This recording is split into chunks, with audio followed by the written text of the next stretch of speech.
Ce samedi 2 décembre, Léa Salamé et ses chroniqueurs recevront du beau monde dans le numéro inédit de Quelle époque, diffusé sur France 2. Mais qui sont ses invités? Cette semaine, Léa Salamé a encore convié de nombreuses personnalités au sein de son émission Quelle époque, diffusée en seconde partie de soirée sur France 2, pour débattre de l'actualité.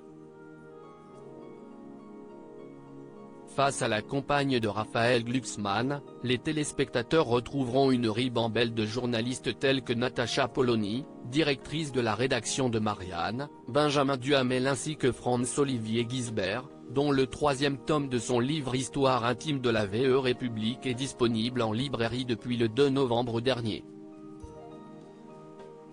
Une ribambelle de journalistes sur le plateau de Quelle époque. La journaliste Ruth Elkrieff sera également de la partie, tout comme Bruno Jeudi, directeur de la Tribune Dimanche.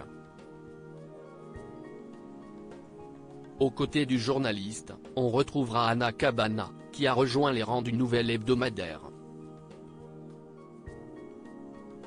Celle-ci sera sur le plateau de Léa Salamé pour faire la promotion de son livre Les comédies de la bonne conscience.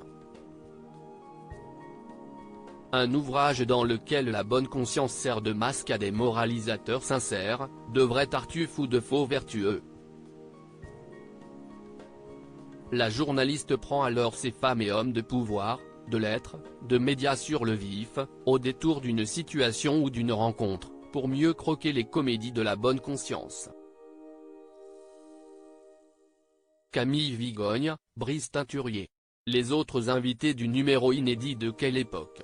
Le journaliste Jean-Baptiste Marteau, l'analyste politique Brice Teinturier seront aussi présents sur le plateau de Quelle époque, tout comme Camille Vigogne-Lecote. La journaliste évoquera la récente sortie de son livre Les Rapaces. Un ouvrage dans lequel elle tacle ouvertement David Rackline, le maire RN de Fréjus, et raconte en même temps l'exercice du pouvoir par le Rassemblement national avec des détails, des informations et des enregistrements inédits.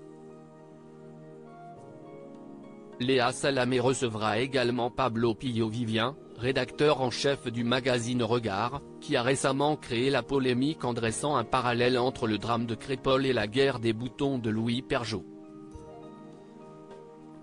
Article écrit en collaboration avec 6 médias.